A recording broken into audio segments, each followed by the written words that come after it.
समाज केवल एक खबरकागज नुहे, समाज ओडिशावासी भरोसा और विश्वास।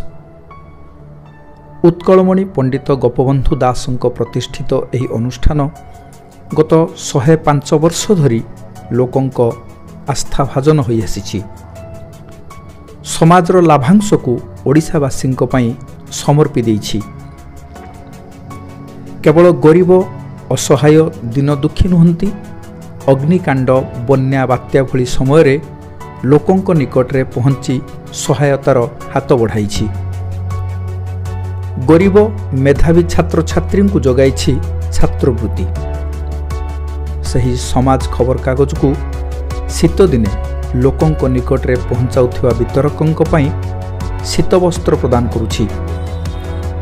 एही क्रमरे रेमुणा अंचलर विभिन्न स्थान रे खबरकागज वितरकंकु समाज पक्षरु शीत वस्त्र बंटन करा जायछि।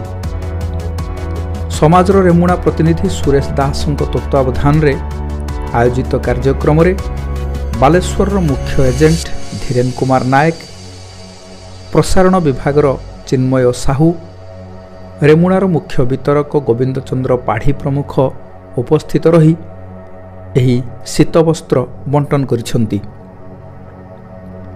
सेवा पाई समर्पित गोपबंधुंक आदर्श रे परिचालित समाज सबुबेले समाजर सर्वनिम्न स्तरर लोकंक सेवा पाई उत्सर्गीकृत बोली श्री साहू कहिथिले।